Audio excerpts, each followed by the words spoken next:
Cyber অপরাধ ঠেকাতে উত্তরাঞ্চলের মধ্যে প্রথম বগুড়ায় সাইবার সিকিউরিটি ইউনিট আনুষ্ঠানিকভাবে চালু হয়েছে। বগুড়া পুলিশ সুপারের কার্যালয়ে সকালে এর উদ্বোধন করা হয়েছে।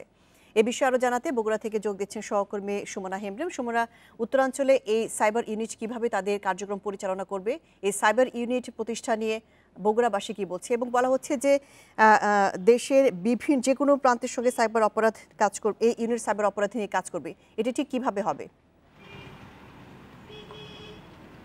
মূলত যদি বলেন যে এই বেশ কিছু বছর ধরে কিন্তু তারা দেখছে এবং 2013 সাল থেকে তারা দেখছে যে ইন্টারনেটের মাধ্যমে এবং সামাজিক যোগাযোগের মাধ্যমে যে সকল অপরাধগুলো রয়েছে এগুলো কিন্তু অনেক অভিযোগ পুলিশের কাছে এসেছিল এবং এরই লক্ষ্যে কিন্তু বগুড়া পুলিশ সুপার গত বছরের অর্থাৎ 2018 সালের 14 আগস্ট কিন্তু সামাজিক যোগাযোগ মাধ্যম ফেসবুকে একটি পেজ খুলেছিল, সেটি সাইবার পুলিশ বগুড়া নামে দেওয়া ছিল এবং পরবর্তীতে যখন ঢাকা থেকে একটি নির্দেশনা আসে তখন তার একটি কমিটি গঠন করে আর কি, এবং সেই কমিটির কিন্তু এই সাইবার অপরাধগুলো নিয়ে কাজ করছে এবং এই পর্যন্ত তাদের কাছে 37টি কিন্তু অভিযোগ এসেছিল এবং লিখিত এবং কিছুটা তাদের যে ফেসবুকে পেজ রয়েছে সেখানেও কিন্তু অভিযোগ এসেছিল।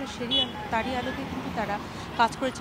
19টি অভিযোগের কিন্তু নিষ্পত্তিও করিয়ে দিয়েছে এবং লক্ষ্য করে দেখেছে যে বেশিরভাগ অপরাধী কিন্তু সংঘটিত হয়েছে এই ফেসবুকের মাধ্যমে এবং নানানভাবে ভয়ভীতি প্রদর্শনের মাধ্যমে কিন্তু হয়েছিল। তারা বলছে যে যদিও বগুড়াতে এখানে চালু করেছে, তবে সারা দেশের সাথেই তারা কাজ করবে এবং 12 সদস্যের একটি টিম তারা সবসময়ের জন্যই থাকছে এই কাজের সাথে এবং সেটি পুলিশেরই 12 জন সদস্য রয়েছে এবং তারা ঢাকার সাথে এবং সেই সাথে তাদের যে পেজটি রয়েছে সেই পেজের মধ্য দিয়ে তারা কিন্তু এই বিষয়গুলোকে দেখবে এবং যোগাযোগ দেখবে সবগুলোর সাথে। এবং বগুড়াতে করার একটি কারণ হিসেবে তারা বলেছে যে যেহেতু উত্তরাঞ্চলের সাথে যোগাযোগের একটি বড় মাধ্যম রয়েছে এবং অপরাধের যদি কোনো বিষয় বলা থাকে বগুড়াতে কিন্তু এমন ইতিহাসও রয়েছে যে 13 সালে কিন্তু ইন্টারনেটের মাধ্যমে ফেসবুকের মাধ্যমে গুজব ছড়িয়ে কিন্তু একটি বড় রাষ্ট্রবিরোধী আন্দোলনে কিন্তু তারা জড়িত হয়েছিল এবং এই বিষয়টিকে মাথায় রেখেই বগুড়াকে কেন্দ্র করে তারা এখানে ইউনিটটি চালু করেছে। তবে পর্যায়ক্রমে পরবর্তীতে আরও অনেক জেলাগুলোতে হয়তো বা হতে পারে বলে তারা মনে করছে এবং এই তথ্যটি